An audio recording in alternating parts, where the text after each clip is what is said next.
वो खबरों में से इंपॉर्टेंट खबरें आपके लिए जानना जरूरी है। शरद दुबे हमारे साथ जुड़ गए हैं खबरों वाले शेयर्स लेकर। गुड मॉर्निंग शरद, बताएं, आप तो क्वार्टरली अपडेट्स भी धीरे धीरे आना शुरू हो चुके हैं। जी बिल्कुल, बिजी टाइम आ गया है। बर्निंग सीजन भी नेक्स्ट वीक से अब आने वाले आईटी के, तो ऑफकोर्स प्रीव्यूज तो बहुत सारे रहेंगे, लेकिन हाँ अपडेट्स आने लगे तो धीरे धीरे करके मानसून हम आपको बताते हैं कि क्या इंपॉर्टेंट नंबर्स हैं। एमएनएम फाइनेंस की बात कर लेते हैं। यहाँ पे डिस्बर्समेंट की बात करें तो यहाँ पे सिर्फ ग्रोथ 1% का है, उतना कुछ खास ग्रोथ नहीं देखने मिला है। कलेक्शन एफिशिएंसी भी ठीक ठाक ही है, 94% लास्ट टाइम था, अभी 95% अब कंपेयर करें। हालांकि थोड़ी सी जो स्टेज 2 स्टेज 3 जो इसको बोलते हैं ना एसेट क्वालिटी एनबीएफसी में, तो चिंता मत करिए, ज़्यादा उतना टेक्निकल में नहीं जाऊंगा। एसेट क्वालिटी इंप्रूव किया है दोनों साइड से, सिक्वेंशियली सिंप्लीफाई करके बताता हूँ। इंडियन बैंक यहाँ पे भी अगर बोले तो यहाँ पे अच्छी बिजनेस देखने मिली। स्टॉक में भी हमने बहुत अच्छा तेज़ी देखा था। पीएसयू बैंक्स में जिस तरह तेज़ी आ रही थी, डिपॉजिट्स एडवांसेस 9 से 11% के ऊपर है। माने आप कह सकते हैं कि जिस तरह मार्केट ग्रो कर रहा है उसके ही आसपास है। पीएनबी की बात करें तो यहाँ पे ऑफकोर्स ग्लोबल बिजनेस और बिजनेस एडवांसेस ये भी लार्जली इनलाइन है, जो आपके स्क्रीन पे नंबर्स दिखेंगे।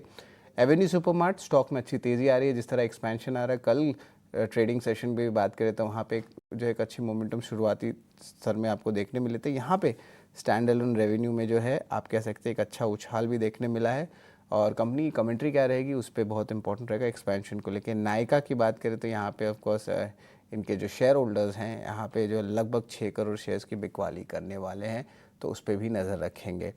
ऑफकोर्स ये प्रमोटर नहीं है, याद रखिएगा, ये बंगा फैमिली है जो एक टाइप से इन्वेस्टर है। Nestle India 20,300 ton per annum जो मैगी नूडल्स के प्रोडक्शन है वो अब ऐड करने वाले सनातन फैक्ट्री में। अब ये इन्वेस्टमेंट 105 करोड़ का रहेगा, विद साल 2026 तक ये कंप्लीट हो जाएगा। भारत फौज के लिए नेगेटिव न्यूज़ फ्लो है।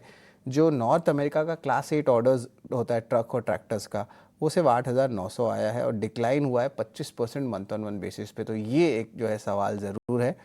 और मैक्स फाइनेंशियल सर्विस में उनकी जो आर्म है एक्सिस मैक्स लाइफ, उनको कम्युनिकेशन आया है कि एक अनऑथराइज्ड एक्सेस जो है कस्टमर डेटा को जो है आया है, और इसके अलावा कंपनी ने एक इन्वेस्टिगेशन भी कर दी। देखिए साइबर फ्रॉड और साइबर थ्रेट बहुत इंपॉर्टेंट जो है कंसेप्ट आ रहा है। बहुत सारे स्मॉल कैप और माइक्रो कैप कंपनीज के जो फंड्स भी ट्रांसफ़र हो रहे हैं। तो साइबर थ्रेट, साइबर रिस्क और जो साइबर सिक्योरिटी, ये एक बहुत बड़ा इंपॉर्टेंट ट्रेंड है जिस पर हम एक डिटेल्ड एनालिसिस भी आपको आने वाले दिन में लाएंगे। और टाटा पावर पे भी अगर नज़र रखेंगे, लगभग $490 मिलियन का एक आर्बिट्रेशन अवार्ड है जो उन्हें देना पड़ेगा। ये स्टॉक के लिए नेगेटिव है। इंटरनेशनल केसेस होते हैं, आर्बिट्रेशन अवार्ड में जो है आप हार जाते हैं तब आपको जो है बड़ा लायबिलिटी पे करना पड़ता है, तो इसीलिए टाटा पावर पे आज नेगेटिव रिएक्शन आएगा। औरोबिंदो फार्मा, क्योरटेक बायोलॉजिक जो उनकी खुद की आर्म है, उनको एक मार्केटिंग अप्रूवल मिला है यूरोपियन रेगुलेटरी अथॉरिटी से, जहाँ पे वो अपनी एक बायोसिमिलर को जो है वो लॉन्च कर सकते हैं, जिसका नाम है डाजुबेलिस। तो ये 9 से लेके 10 अहम स्टॉक्स है जिस पे आपकी नज़र होनी चाहिए। यहाँ पे आपको आज एक्शन दिखेगा। मानसी, स्टॉक स्पेसिफिक एक्शन और खबरें ढेर सारी। थैंक यू सो मच शरद, ये सारी खबरें हमें बताने के लिए। तो इसमें बैंक्स एंड फाइनेंशियल से जुड़े स्टॉक्स शामिल हैं।